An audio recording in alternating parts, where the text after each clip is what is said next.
I know a lot of people believe in the Pleiadians and Sirians and Lyrans and everything, and I would love to believe that as well, because I feel as though I am Lyran. I have a strong connection with Sirian and Lyran for some reason when I read about the attributes from these beings.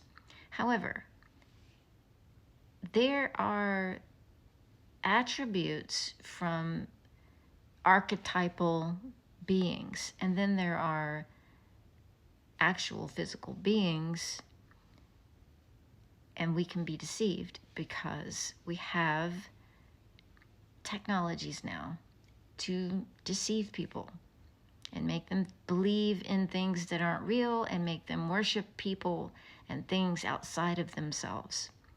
And I believe that's the danger of listening to a lot of these channeled messages. However, if they say to you, any of these beings, that the flat earth theory is ridiculous and wrong and stupid, do not listen to them. They are liars. That's how you know for a fact that you should not be listening to them. Now, if you don't follow the stuff that I post, you probably wouldn't know about the actual science behind the flat earth model of the world, which is a primer field based on implosion physics. And it explains the universal template, the galactic template, the atomic template, and the world template are all the same thing. It is the Holy Grail. Literally, it looks like a cup or a chalice. These two torus fields together, like nesting dolls, one within the next. And at the center or the bottom of the donut-shaped torus field is the flat plane. We have to start somewhere. And when it comes to having a physical body and experiencing the physical reality, you start at the first dimension, and the first dimension is flat.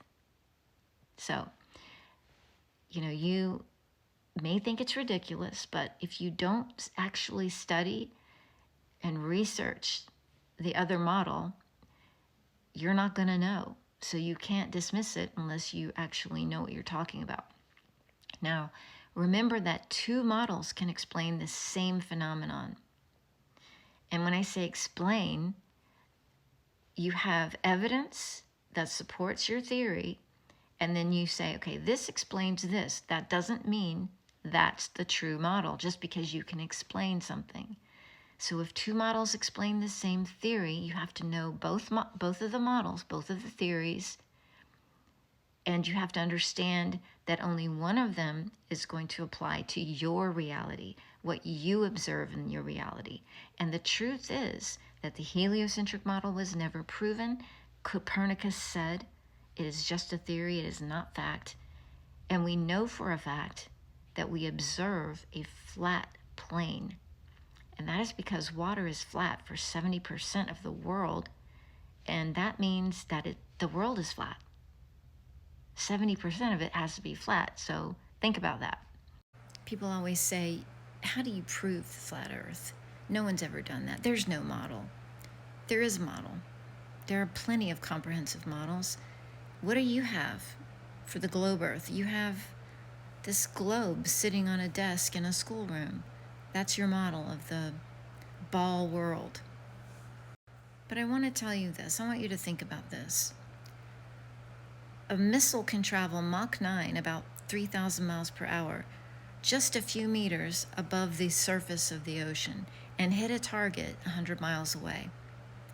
That is impossible if we live on a sphere. That is 8 inches per square mile squared of curvature and a circumference of 25,000 miles.